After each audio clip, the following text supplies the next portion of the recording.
Business Book of the Month podcast, episode number 1, The One Thing by Gary Keller. Business Book of the Month.com. Business Book of the Month.com. This is the Business Book of the Month podcast today, and we are discussing The One Thing by Gary Keller. Each month, we're going to be selecting a different business book to read and review in a monthly podcast.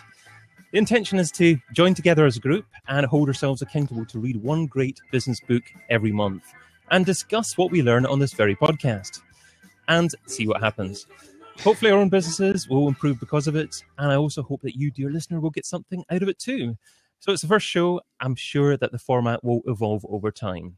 Now, we're recording this live on Blab, so if you're part of the live audience and if you've read The One Thing and you haven't read it, please chime in with your thoughts. We're also going to be releasing the show as an audio podcast. So subscribe to the email updates at businessbookofthemonth.com and I'll keep you informed when that happens. But on with the show. I asked lots of cracking podcasters based in the UK to join me, but unfortunately none of them could make it. So so joining me today is the founder of the Content Marketing Academy, Scotland's only content marketing conference. He's the man who puts the word book into Business Book of the Month. Welcome, Chris Marr. Thanks very much for having me. Pleasure to be here. Looking forward to getting stuck in. Thanks, David. Great stuff. Okay. And next up is design and small business growth expert from Yorkshire, England. And he's the man who puts of into Business Book of the Month. Welcome, Mark Asquith. Oh, thank you, sir. You're getting funnier every time I talk to you. There we go. And a special guest presenter right at the beginning here. It was going to be Colin Gray. Colin Gray's got a bit of a flaky internet connection going on, but I'm sure we've got a quite capable replacement in the form of Mark Trapegian. Mark, thank you very much for joining us. Britain's #1 podcaster, Mark Trapegian. Well, Scotland, I guess. It kind of that went from like Britain to Scotland to maybe Australia, and then went off into the South Pacific somewhere. Okay. I thought it was somewhere in Asia, but I'll give you that. So, well, the book, The One Thing, is split into 3 main sections. So it's the lies, looking at why multitasking isn't efficient; the truth, how to formulate the focusing question and get a better answer. And thirdly, extraordinary results, how to put the focusing question into action. So let's start with the lies. Chris, is the traditional way we select tasks to focus on generally wrong, do you think? Yeah, so I guess jumping right into it, aren't you? Right into the thick of it. Selecting tasks, yeah. So I guess a lot of us probably suffer from kind of rolling with the punches, or feel like they're a sort of boulder running down a hill. And I think we're all getting into this at some point. Just after reading the book, I'm refocusing myself as well, and I think it's hard to choose the single task that is the most or is the only or the most prioritized task. I think it's a really difficult thing to do because we all have so much going on. So I think there is a flaw, there's a weakness or a challenge in selecting the most important task. So there's lots of important things that are important and urgent. It's like trying to filter out of all of those, which one is the most important. So yeah, I think there is a real challenge. I find it challenging personally anyway. And I'm sure that other people do. So yeah, I think there's a real challenge there, trying to make that happen. Yeah. No, I mean, I'm sure lots of people agree with you. I certainly agree with you that it's so difficult to separate the wheat from the chaff and get that focus on the absolutely most important thing that you should be doing. Mm-hmm. I mean, it's very easy to think that you're busy. So because you're busy and you're working hard, that you're being effective. But that's not necessarily the case. I suppose that's what this book's all about. Yeah. But it's even cutting through that as well, though. There's lots of effective things you could be doing. Like there's still many important tasks. This is going even. I think this book, I think it goes even deeper than that. I think there's another level entirely where it's like, okay, it's not even wheat and chaff. It's like this stuff's all good. But what's the best? What is the most important out of all of that? And I think that's where it gets really, really hard. No, absolutely important. I like the way he focuses on the one thing for the long term and breaking it down, and the one most important thing in order to be achieving that longer term ultimate one thing goal as well. Yeah. Mark, has this book helped you improve your focus a little bit more, do you think, in your own business? I think, as Chris says, there's that much that you can focus on to be effective. I think the biggest worry that I had when I was coming into this was like, oh man, I'm gonna have to just focus on one particular thing forever. Yeah. And that's tough. I thought it was going to be all, trim everything away and focus on one thing. What I really liked about it, and the way that it's affected my own, not only my own mindset, but the way I actually approach my day, is that it allows you to have multiple one things, but it's the right one thing at the right time. It's what's appropriate. And what I love about that is the way that it cascades right from the top. So what's the one ultimate life goal? And what are the other things that need to fit into that? And I love the idea of it breaking down day by day by day by day by day. And it kind of gives you that flexibility to be able to say, well, look, if my one thing happens to change, so, my 1 year goal actually changes because of circumstance or whatever, for me, it gave me a framework. It gave me a way of approaching decisions, which I thought was really powerful. So yeah, it's completely changed how I particularly focus my mornings. I think that's a really interesting byproduct as well. The mornings have become different, which is good. Yeah. So, Mark, I mean, I think we can all agree that there's a lot of great advice in this book and a great framework. But realistically, do you think that you're actually going to implement it, or do you think it's natural for everyone that other things are going to come along and you may forget about it in 6 months, 1 month's time? I think it's more about the section about a balanced life that talks very much around creating habits and actually forcing yourself just to have a little bit of discipline for 66 days to force a new habit into your life. And I think that's the big powerful piece of the puzzle for me, is the idea that you don't need to worry about forgetting it if you just have 66 days of focus on whatever it is, because then it's a habit. You don't need to worry about forgetting it. So I think, yes, it will work. And I think I'll probably forget a lot of the disciplines within it, but there are certain key things you can pull from it that I think you can completely ingrain if you're disciplined enough. I think we should take a vote as to whether to call Mark T. Cullen to differentiate himself from being a Mark, or we should just say Mark A and Mark T from moving forward. Maybe that's the best. Oh, we should say like Yorkshire in America. There we go. Hey, Yorkshire. How are you doing with the accents, Mark T? You can just call me Yank, the Yank. Well, maybe you might not take offense. Maybe other people would. I don't know. Being the only Yank in the chat, and being also the only person who hasn't read the book, that's very appropriate because us fans, we already know everything. We don't need to read the book. That's right. Yeah, of course. But I'm interested if just was reading today, or I've been reading for a while, the book Anti-Fragile, and he in that book he shares a story about Steve Jobs that I hadn't heard before. Just really a quote from Steve Jobs, who said that being focused is not so much choosing the one right thing, but saying no to many things. And he said something about, like, at Apple, like he was as proud, or maybe more proud, about all the things that they hadn't done as compared to all the things they had done. I'm wondering how that fits in or compares with the philosophy in the book here. I mean, I think that sounds to me like someone who is a great manager or a great leader.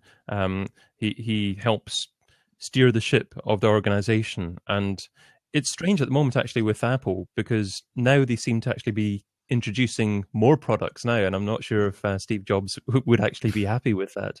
What's your thoughts on that one, Mark T? Yeah, well, I don't want to try to guess, Apple's grand strategy, but it does seem that way to me as well. And some people, when they comment about Apple these days, say, the comment you hear is Apple has lost its focus. And it's interesting to read. I've read a couple of Steve Jobs biographies, and it's one of the things that people tend to criticize him about, the things that he left on the table or ignored, or his, but maybe that was one of the secrets of his success, was just this razor sharp focus. Like saying, I'm going to say no to 100 good ideas. So I have that one great idea and then I'm going to, work that to the bone. That ties in exactly with the philosophy of this book. That's exactly what this book's about. I think it's mentioned as well at some point. When you say yes to something, you have to appreciate that you're saying no to something else. And saying yes to your one thing is your top priority. That's what this book is exactly. That's exactly the philosophy of this book. I remember hearing a quote from Zig Ziglar once, actually, and he said, "Say no to the good and say yes to the great." Mhm. And it's all common sense about distilling it down into the most essential thing that you should be doing, but it's certainly easier said than done. Do you think it comes down to our fear of making a choice, since it is a choice? I think it's fear to cutting off, isn't it? And saying you're not going to do that one thing. That's a good point, actually, Mark, because in the book is about the one thing, and it's about picking one thing that will make everything easier or unnecessary or irrelevant. And by going through that process of deciding what your one thing is, decision making becomes really simple. Or that's the philosophy, that's the theory, in that if it doesn't meet my one thing, then I'd say no to it. And if it does, then I say yes to it. So decision making becomes easier as a byproduct of the one thing. I think the one thing, the book, is all about taking responsibility. I think that's what it all comes back to. That's what I got from it anyway, asking the questions, decisions, productivity. Because the one thing, that the actual focusing question itself is, what is the one thing I can do such that everything else becomes easier? It's like taking full responsibility for the path that you take. And that's what I think this book is really all about, is that you're taking full responsibility for everything that happens in your life. And it's mentioned throughout the book and all the chapters. Yeah, that's a great thing to think about there. Another quote from the book, instead of a to-do list, you need a success list. So that was intriguing to me. I mean, it's easy to, again, break down your day into a set of tasks, but if it's not the right set of tasks, then you shouldn't be focusing on that. But do you think that, Mark A., do you think that it's not necessary to be having a regular to-do list, and it's much more effective for the long term just to be focusing on that one long-term goal? Or do you think you still always need a regular to-do list for different tasks that you're doing as well? Well, I think if you were to live by the book, and if you were to live in an ideal world, you'd focus completely on the one thing at all times, and you'd live your life using that theory. But I think when I hate to cite real life, but when you think about, someone working in a team environment, so for example, I manage a team of 10 people, and it's completely unrealistic to be able to remove everything else. So instead, I think it's about finding a bit of harmony between all of that. So for example, picking the one thing and allocating the time to it that the book stipulates, and actually choosing the time wisely for that, but allowing the to-do list to become something that you can stay on top of and that you can conquer. Because the worst thing with a to-do list, as you know, is it's just perpetual all of the time. Yeah. So I think the idea of, I love the idea of the success list. I think that's a genius way to work with that. But I think if you're working in a wider team environment, or even if you go the other way, if you're like a solopreneur, a one-man band, there are going to be other things that you just need to do. You've got to do your invoicing. You've got to get your accounts done. So I think that there's a place for the to-do list, but I think we're all ruled by the to-do list too much. So I think it's about it becoming more of a back burner in real life. So that's the way I'm certainly approaching it anyway. One of the quotes I really like actually is the trick to success is to choose the right habit. And it's easy to maybe actually get the wrong habit, get yourself used to doing the wrong habit. Habits, depending on who you are, can take a long term to actually form. So you need to actually work on forming the right habit. Mm-hmm. The habits are what determine your destination, isn't it? So you have enough discipline to form a habit. The habit is what will take you to where it is you need to go. Is that right? Something like that. Mm-hmm. That's right. Yeah. I think that so that's one of the lies, isn't it? The disciplined life is actually a lie. It's a habit that you need. I think a lot of people don't stick at things long enough to form a habit. I've been there, like 100% been there. And it is that, just getting to that point where, you mentioned 66 days, Mark Asquith. You mentioned the 66 days thing, and I think there's a common misconception about habits, and a lot of people think it's 21 days. I don't know if you've heard that before as well. 21 days to form a habit. This book says it's 66, so it's difficult to know, what's right and what's wrong, I guess, and what's a lie and what's truth. Well, I think it's Sorry, go on. I was just going to say, once you're actually used to doing something and it doesn't feel an effort to do it, if it was normal to do it, then that's your habit formed. Kind of, but then you've got to think about like motivation as well. A lot of people think that they need to feel motivated to do something, but actually sometimes you just need to do something because it's the right thing to do, whether you're motivated or not. Absolutely. You just need to do it. Was it the Jimmy Fallon? Was it the Jimmy Fallon anecdote in the book where he just said every day my one thing is to write comedy? I don't know if it was Jimmy Fallon or someone else, but basically some big US comedian. Yeah, and he just Seinfeld, said, wasn't it? Oh, Jerry Seinfeld. I know it began with a J. That's all I've got. I'm from Yorkshire. I know like 3 letters. All his names look the same. Yes, we get the same. But the idea was, his one thing was to write comedy, to be funny, to write comedy. And every day he wrote comedy, whether it was 10 minutes or half an hour. And the way that he ran it was have the little calendar, and he put a red cross in each calendar day. And it was the object of the game was just to not break that chain. Yeah. And that goes back to what you were saying, Chris. Yeah. You might not be motivated to do it, but you still need to do it. It's like learning how to play guitar, for example. You'd be far better playing guitar 20 minutes every day rather than playing it for an hour every Sunday. It's just a far better. It's a habit. It's something you'll improve. It's a long term improving. I think it's in the book. It says something like if you meet someone that's rich, they earn their money over a long period of time. If you meet someone that's got a huge set of skills, they learn those skills over time. You meet someone that's successful, they built that success over time. It's this whole, I know doesn't apply to everybody, but in most cases, it's something that's happened over a long period of time, small steps over a long period of time.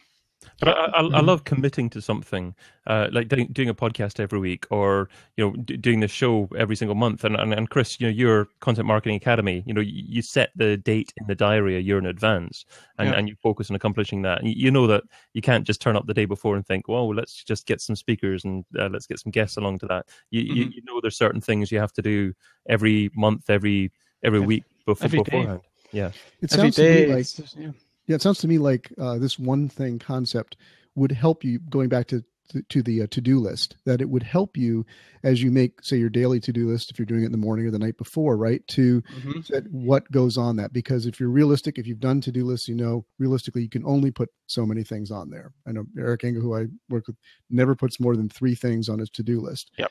Now, there's other things that he does during the day, but those are the 3 things that must be done that day. And seems to me like they would be best informed. How do you decide of all the things you could do, what am I going to do next? Should be informed by that one thing. Would that be a perfect? Yeah.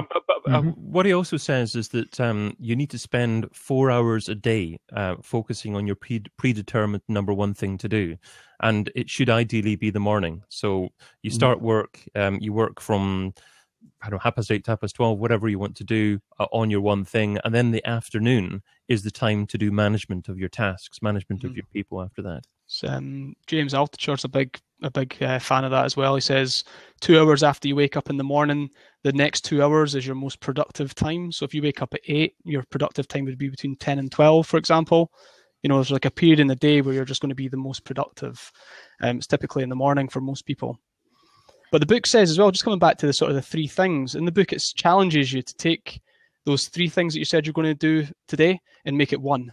So it says, right, instead of doing 10 things today, I'm going to do 3.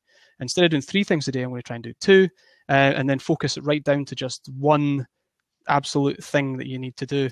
And just to bridge that in from what you were talking about, Mark, is the 80-20 rule, isn't it? It's 20% of your effort equals 80% of the results. It's the same. It's all this. It's the same. All these concepts rolled into this one book. It's basically about trying to take a to-do list and make it smaller and smaller and smaller until you're doing the things that actually matter the most to your business, to your life, to whatever aspect of whatever we're talking about, really. Yeah, another quote from the book that applies to this: "Give it the time of day it deserves." So if it's the most important thing, focus on the most effective part of the day for you personally. And that's all to do with willpower, isn't it? It's when you've got It's when you've got willpower, and the analogy is about a battery. Your willpower only lasts so long, and then it needs to be reset. It's a renewable a limited renewable energy, isn't it, or something? A rechargeable renewable limited energy, whatever he talks about. It basically says when you've got willpower, it's fine, but when you haven't, it's not fine. You need to focus on the most important task when you have the energy, and then obviously you need to recharge your batteries after that. So it's about health and fitness and timing. Timing's important as well, and a lot of people don't appreciate that. Actually, I've failed in that space definitely myself with timing, is trying to focus on something really creative at night, for example, and it's like doesn't work. The best time for me to do writing, for example, is in the morning when my brain's working properly. Do you, Mark T, do you tend to prioritize certain tasks like that throughout your day when it comes to being most effective, or do you just try and always focus on your to-do lists and work through your day like that? Yeah, that's why this, even though I haven't read the book, the topic is resonating with me so well, because it's so much of what I've been trying to do, especially in the past year or so. And that is like, I have up actually in my office, on the wall right behind my computer where I can see it. I don't have it focused down to one thing, but I've got like the three things, this is not my three daily things, my three big things that I most want to accomplish, that I most want to be known for.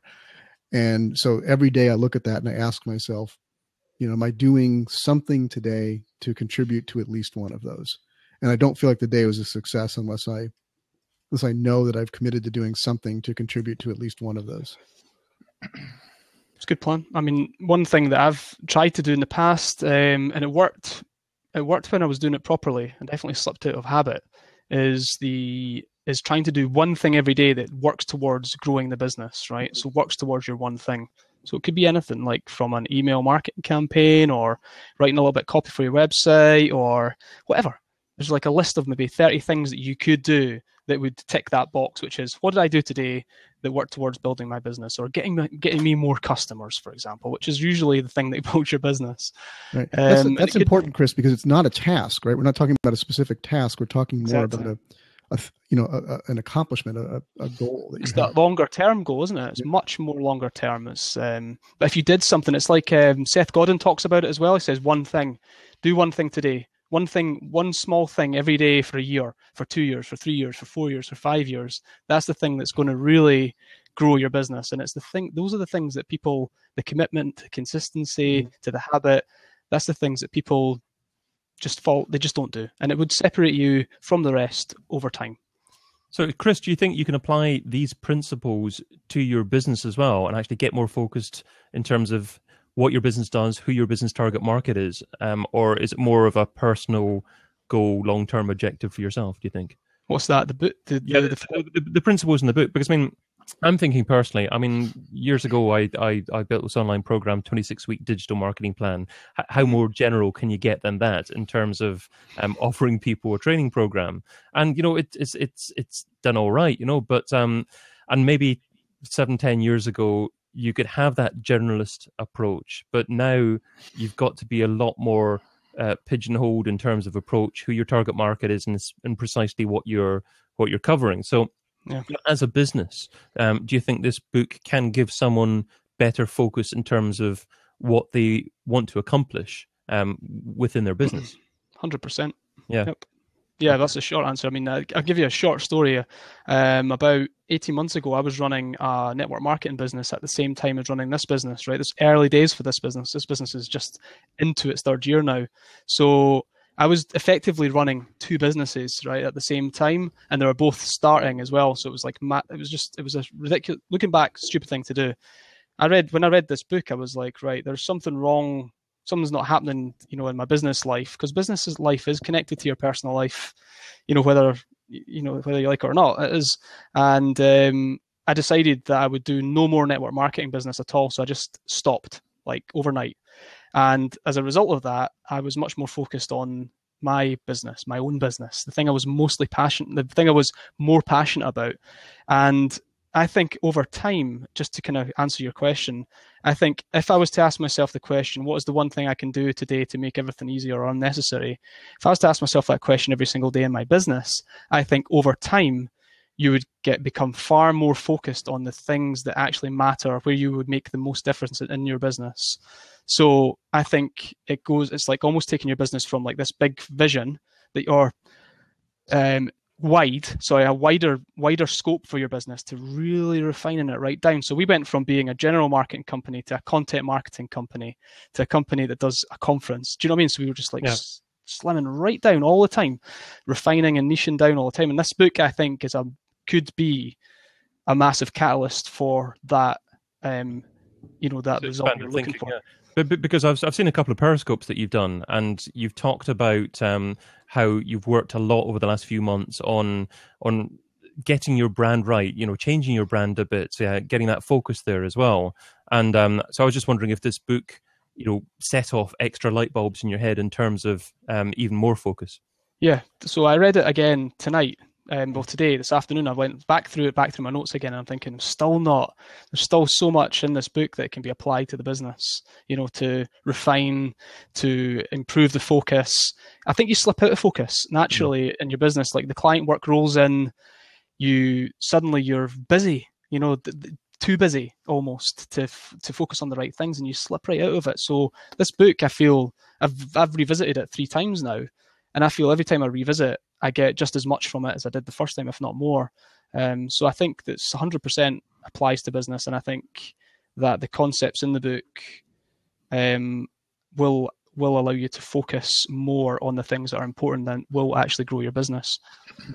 Yeah, I was reading a few quotes that are taken from the book earlier on tonight, and it's just incredible the quality in the quotes that are available there. Mark A., I mean, you've obviously listened to the book, audiobook. Do you think that the quotes have resonated with you as much listening to it as an audiobook as opposed to actually reading it? Yeah, definitely. It's funny actually, because when I read the quotes back, I can remember the exact steps I was taking while I was walking the dog, the situation I was in, what the weather was like, what the dog was doing, pulling my arm off, and it works really well. But the cool thing for me overall with the book is that yes, you have these quotes that are real tidbits. There were a few that stood out, like "Work's a rubber ball; it's always going to bounce back." Discipline's basically a lie. There's a few of them that really stuck out. The really fun thing for me with that is that they all just ticked little boxes in my head as I was going through it. It was like, right, okay, discipline's a lie. Of course it is. I'm not an idiot. I don't have to be this super disciplined person. I'm not failing at this. Yep. It's just a different way of looking at it. And the great thing that I really like about this book from listening to it is I feel like it's a mindset thing for me now. I've always strived, even before I listened to the book, I was always very conscious about blocking my time off and actually working on time blocks. Now that's really focused me down even more with that. Mornings now are completely empty. I don't do anything on a morning. I just do all my client work in the afternoon. I do my management work in the afternoon. On the morning, that's just the one thing, whatever that one thing is for that day. Do you find that your staff need you in the morning and they shout for you, they ask you questions, or do you not allow that? You put yourself away in that situation, so you have to focus on what you want to do? Well, it's one of the biggest things. I learned this a few years ago. If you just stop, and you'll have recognized it before, Chris, with the network marketing work that you just stopped overnight. When you stop doing what you assume you need to do, no one notices. No one notices. Like nothing sets on fire, nothing blows up. Things are just all right. No one needs you, and it's people just get used to it. So unless there's something really, really urgent, David, then truly I can stick my headphones on for 4 hours and I can just listen to some bad 80s rock and get my head down and do my one thing. But it does require a little buy-in. I did speak to the lads at the studio, and we've actually just rebranded from DMSQD, so it's come at an interesting time anyway. And I said, listen, I need this time. Just give me 4 hours on a morning, and I will get results. And that's really worked out well. So the guys bought into it. But just to address the question directly, yeah, listening to the book, I feel like it's become a way of thinking for me. And I don't know personally if I'd have got that from reading it. I think the audiobooks really worked out well for me. Mark, T has shared in the chat that he recommends the War of Art by Stephen Pressfield. Mark T has joined us at the last minute here because Colin Gray was having a little bit of flaky sound going on there. But so Mark hasn't, of course, read the book The One Thing, but a lot of aspects of it are resonating with you, I'm sure. So how often do you read business books, Mark? Quite a bit these days, although recently I'm kind of on a jag of reading non-business books. In fact, I think I'm thinking about starting a blog about this, just non-business books that are great business books. I mentioned at the beginning of the podcast that I was reading Anti-Fragile, which came out in 2012, New York Times bestseller. Fascinating book on the philosophy of how things go beyond being resilient to being things that respond to pressures and stress by growing. Basic concept that we know is evolution, but this author posits that it happens in everything, including the way we structure our businesses. So, just looking for insights about that. I'm actually working on a post called Anti-Fragile Marketing for Moz now. So I think that's where I'm going right now, is just to read other books, whether they're history, philosophy, whatever they might be, and say, like, what do I learn from this that I apply to my business? Yeah, I was on another podcast fairly recently, and they asked me what my favorite non-business book was, and I really had to rack my brain for that one there as well. But fairly recently, I'd read Down and Out in Paris and London by George Orwell, and that was a great book. So I think reading non-business books can positively impact your life, and also obviously how you conduct yourself within business as well. I think it's all about Batman. I was going to say, I think even good fiction. Really good fiction, because it stimulates your thinking. It gets your creative mind going. And I was talking about the War of Art. So with that, you think, well, that's for artists, right? But no, what we're doing is art in the work that we create every day. There's some art right there. So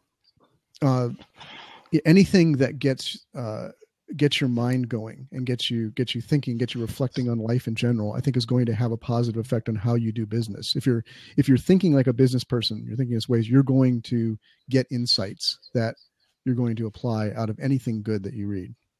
We're actually getting lots of business book suggestions within the chat, as well as suggestions within the discussion here. One thing that I didn't mention beforehand is I'd like a suggestion from everyone actually taking part in the discussion here as to what book we should read next month. And at the end of this episode, we'll decide what we read next month. And then on November the 1st, actually, we'll come back and do another recording like this on Blab as well. Sounds awesome. So get your thinking caps on for that. Chris has already got his thinking cap on. So lots of other quotes actually I could mention here.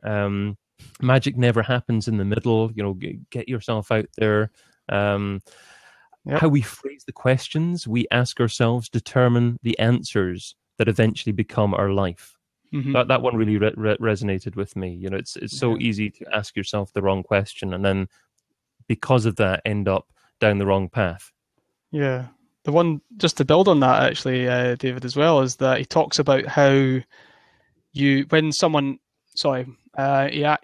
about how you can determine, is this in the book or am I reading something else? I can't remember. He talks about how when someone asks you a question, you can determine how smart they are, basically, how intelligent they are with the questions they ask. I think this was in the book. And basically, life is all about asking really smart questions, because you want to get good answers, right? A guy that I used to follow a lot, Nigel Botterill, he used to go on about this all the time because he used to get asked the most ridiculous, most stupidest questions by business owners, and he used to just go off on a rant about the whole thing. He's like, look, guys, if you want to build a successful business or be a successful business owner, entrepreneur, whatever, you've got to start thinking and asking smart questions, because if you ask stupid questions, you'll get stupid answers, and it's obvious. But I think it's a great part of the book. Definitely. The focusing question itself is a smart question. So yeah, love it. I mean, the third part of the book, Extraordinary Results, makes me think I've got to get better at picturing where I'll be in 5-10 years' time, because you hear that advice a lot to get very specific, very focused about your goal setting. But I think most people hear that advice, but don't take the time or don't have the inclination to actually really sit down there and have that focus. I'm sure most of us could, accept that we need to improve at that. Certainly, see both nodding away there. Mark Asquith, I mean, tell us about the redesign that you've been through recently about your brand and why you did that. Obviously, you have more of a focus in terms of long term for wanting to do that. Well, just before I get to that, I think there's a point to be had on that one. I think there's an interesting problem, I think, with people. Like, if you were to say to someone, where do you want to be in 5 years' time? No one has got any idea, because the tastes change, the desires change, even the passions change.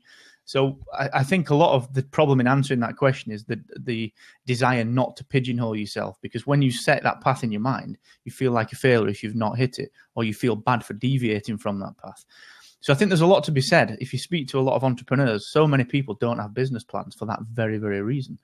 And I think when you think about the book, The One Thing, what it does very well is it tells you how to set the right type of goal. So it says very big and specific. Yep.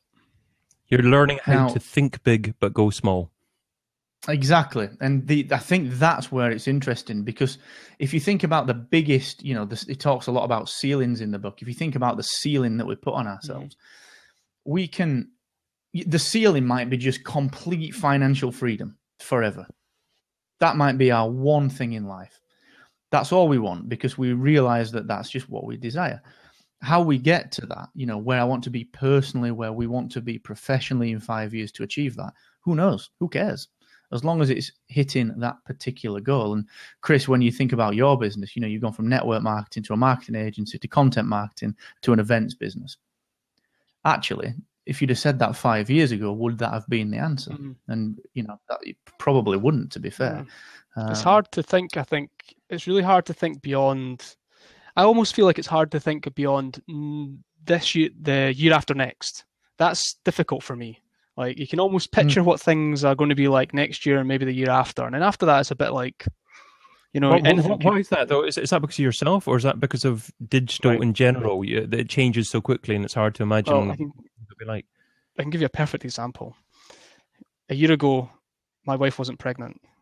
Okay, so that's a good example, right? So it's like, well, anything could happen in a year, and then the year after that, things are going to change dramatically because we've got a baby. So it's like, that's a good example, I guess, of how both the personal life and business life interacts. But I just think it's really different. So thinking big, he talks about, what's the example he gives in the book of someone thinking really big? Walmart, yeah, that's right. And he did something very early on that secured his future finances, didn't he?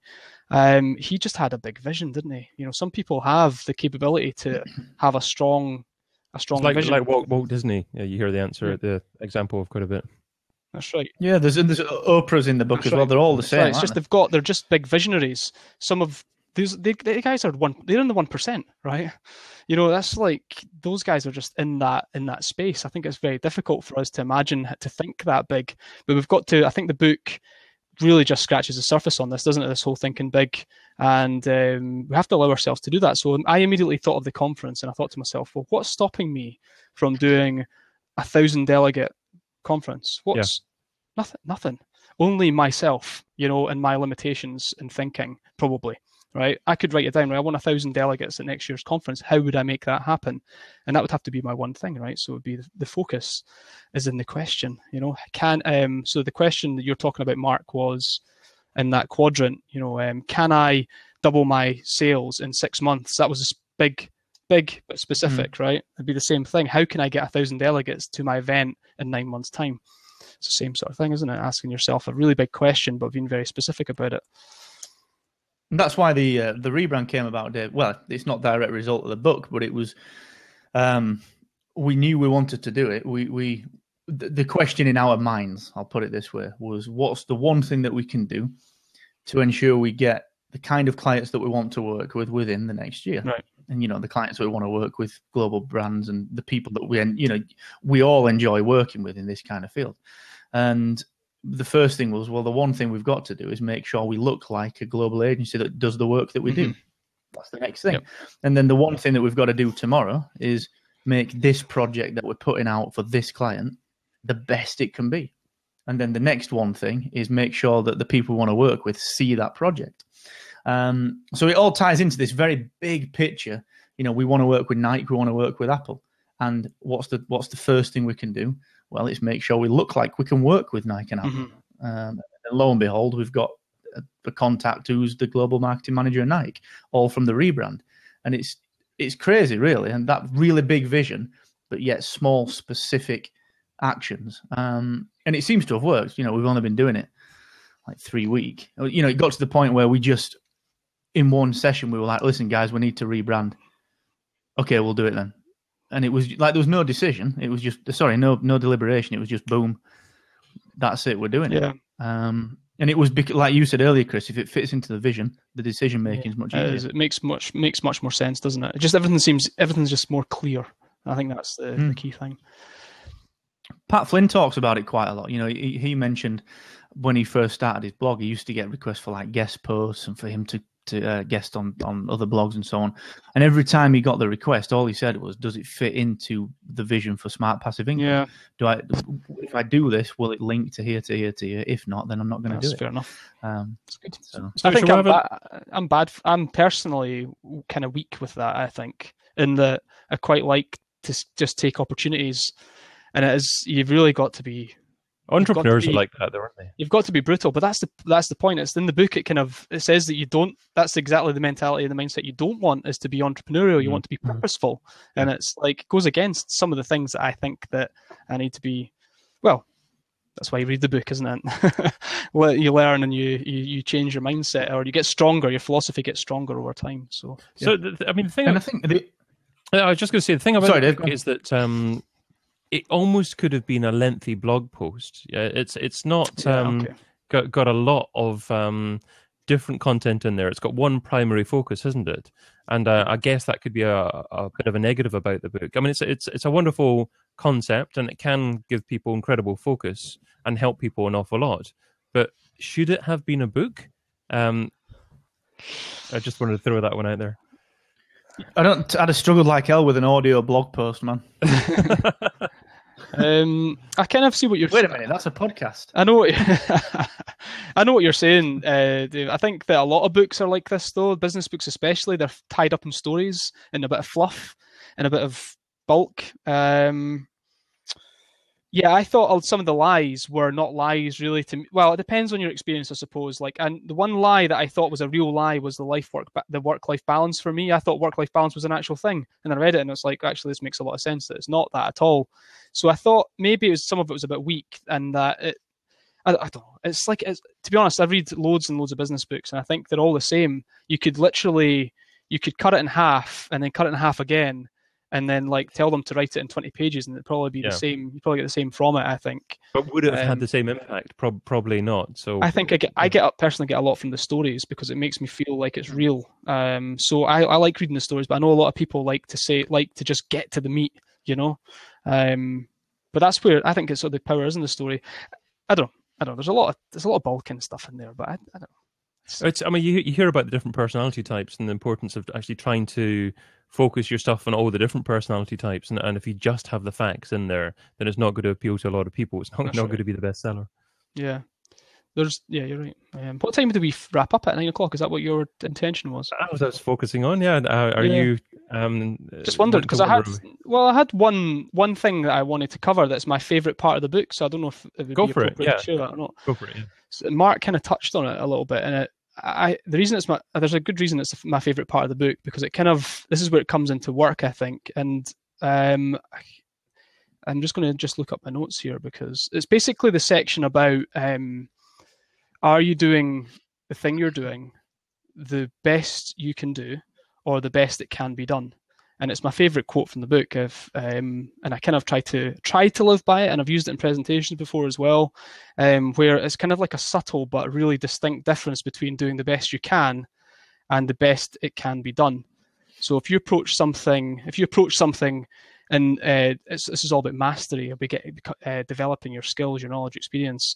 If you approach something to do the best you can, you immediately limit yourself to what you know and what your experience is and what your skills are, right? So you only just do it the best you can do, right? But if you want to challenge that ceiling that Mark was talking about earlier and break through that ceiling to be more purposeful, and you have to have the mindset of doing something the best that can be done. And that's either against the best compared to what you've done in the past, or compared to what other people have done previously as well. So there's like a lot of people say, just do the best you can. And that immediately limits you to what you already know. And doing it the best it can be done immediately means that you have to learn. You have to read, you have to go to a conference, you have to go learn from other people, you have to do stuff like this, for example. And I think there's just like this subtle but hugely distinct difference between your approach to your life in general, business especially. And it's one of my favorite parts of the book because it changed the way I thought about how I did things as well. So I think it allows you to become more lateral as well. Sorry, no, David. I was just going to ask you to actually, expand on things yourself as well, what you really liked about the book, and probably the best thing about the book for you. But just while you think about that thought, I'm also going to take in someone called Raina Rukane. Now, I don't know who this person is, but let's invite someone else as part of the call and see their opinion as well. Hello there. Hi. Hey. So have you got an opinion about the one thing? What are you guys talking about anyways? I just came. Okay. Well, that's maybe to get a lot of likes from lots of people. Was that a mistake asking you in then? Oh my god, I have likes. Oh, I just came in. Yeah. Okay, well, I tell you what I'm going to do. I'm going to kick you off just now, and you can add to the chat and see what we're talking about after that. You are the nicest guy in the world. Honestly, I don't know how you get away. If that was me, you should have been like, I am going to find you and I am going to kill you. But you get away with this. Damn you, it's the beard, isn't it? So, Mr. Ray, you had an extra minute to think of your question there, or think of the answer to your question. What are you even talking about? Wasn't that her point? No, well, what Chris mentioned, I loved that idea of bettering yourself through not only moving out of your comfort zone, but actually forcing yourself to think more laterally as well. Because, as you said, Chris, if you are happy to be the best you can be, then you're never going to be the best it can be. And actually, by proxy, you are never going to be the best you can be. You're just assuming that this is the best. But I think, David, to answer that question sort of more directly, the one thing that I took away from it was really that it's all right to have your own life set how you want it to be. And it's all right to live by a framework and a set of habits that you choose, because I think a lot of business books try to force you into one way of thinking. I think if you take this book against other books try to make their habits your habits, where this one doesn't. And I think that's the big thing. Take your own habits, form them, have the discipline to do that, and pursue your own path. And that's the biggest thing for me. So it's less prescriptive than other business books. Is that what you mean? Yeah, very much around that framework I mentioned earlier. It's just these are a series of tools that you can use when you struggle. Yeah. I think that's one of the biggest worries, or the biggest sort of factors you need to consider when you're reading business books, is that you've got to read them as a student as opposed to someone who's going to follow this by the book. You need to read it and go, right, okay, does this actually apply to me? Or, you have to be smart enough to ask the right questions, I guess. So, we've talked about the good things about the book. In terms of slightly negative things, if there are anything, what I mentioned obviously was, did it deserve to be a book? Chris, you mentioned that a lot of business books have the one core concept behind it, then stories to actually expand the idea. Is there anything else that's negative about the book at all? The only thing that I thought was negative was just some of the lies were a bit weak. And I think that's all I thought. I just reading it, I was thinking, yeah, okay, it's fairly common sense. I guess it does sort of like challenge that in the very start of the book anyway, about common sense, is that it's not that common really. So I just, everything matters equally is a lie. And it's like, well, clearly everything isn't equal. That's not, for me, I just felt like some of the lies were just a bit sort of, I don't know, just not lies. Just, I don't know, anyway, that's just what I thought. That was the only negative thing, though. I really like the concept behind the book and the philosophy behind the book. I think it's great. Every time, like I said, every time I read it, I feel like I get something from it. Just going through my notes, and I think it's a great book, and I'd recommend it to everybody. So I agree with Kev. yeah, there. yeah, I was keeping that, didn't I, David? Sorry, man. You're gonna kill me.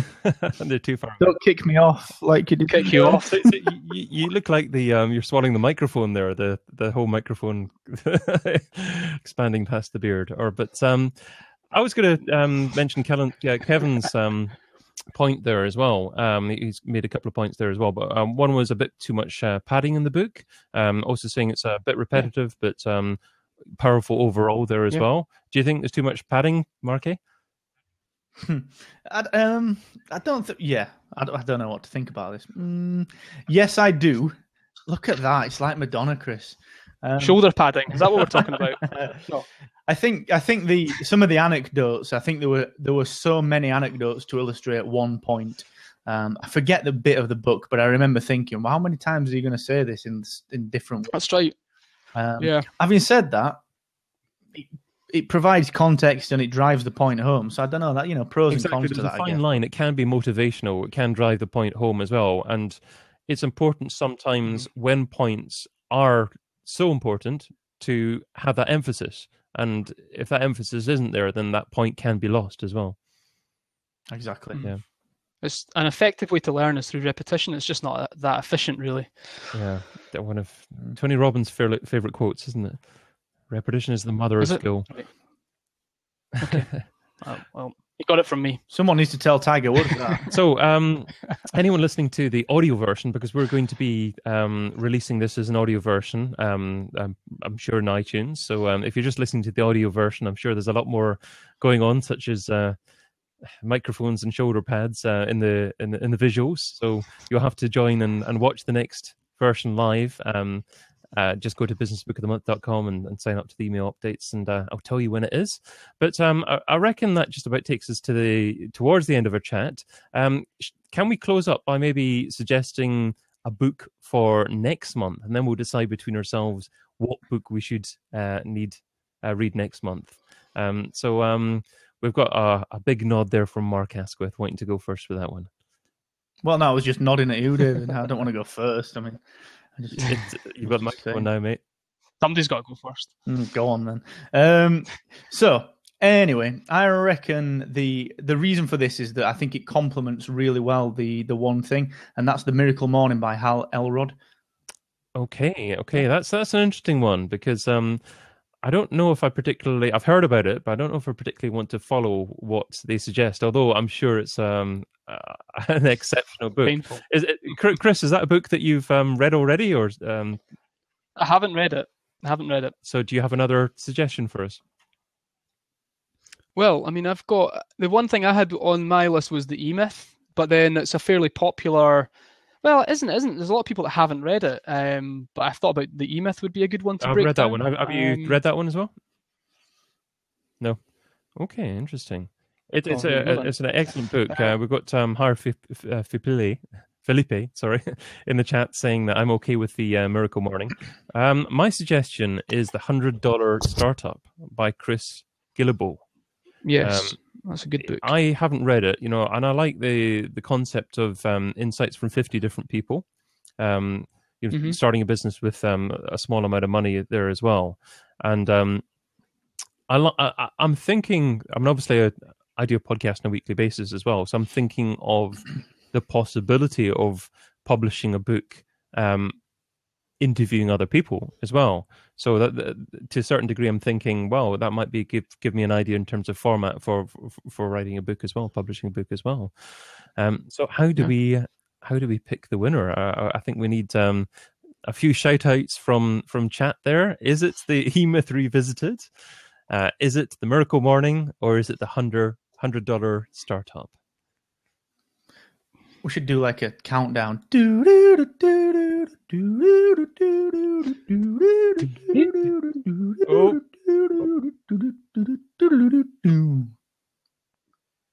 Startup, it looks like. That's what it is. That's what we're doing. Startup. Woohoo! Okay. Sweet. All right, then. Sounds good. Great book. Okay. Superb. Okay. Well, shall we conclude just by reminding the listeners, viewers, who we're talking to. So starting off with Mr. Mark Asquith. Oh, hello there again. Yes. So this has been awesome. I've loved this, Dave. This is a genius idea. Thank you. You're a clever guy, sir. You're So yeah, I am. Well, I'm Mark Asquith, and you can get me at hacksawstudio.com. That's the agency, and excellent-expected.com. That's the small business podcast. There's all sorts of small business goodness over there. So cheers for that. superb. Awesome. And Mr. Marr. Yeah, thanks very much, guys. It's been really good fun. A nice way to end a weekend. Enjoyed that. My name is Chris Marr. I'm based in Scotland. I run a marketing company here called the Content Marketing Academy. And the best place to get in touch with me is on Twitter at ChrisMarr101. And yeah, business books are something that I take, that I enjoy. It's a hobby of mine, really, to be honest. So I'm loving the show, love the idea behind it, and I'm glad to be involved. And we had Mark Trapegian in joining us earlier on. Unfortunately, he had to drop off as well. He's from Stone Temple Media, so that's where you can get hold of him. But I'm sure you'll find him if you search for him online. Is that it? That's the one. Cheers, the guys. book. Yeah, he's ordering it already. Mark Asquith is getting his finger in the pulse and putting his. I'm all fuzzy now. It's like the beer's kicked getting in. his credit card, yeah. And he's run out of beer as well, so that's a terrible thing as well. And I'm David Bain. You can listen to my main show over at digitalmarketingradio.com. But that's all for this week's episode. Sign up to receive email alerts for the next book we're reading and the next live show at businessbookofthemonth.com. Businessbookofthemonth.com.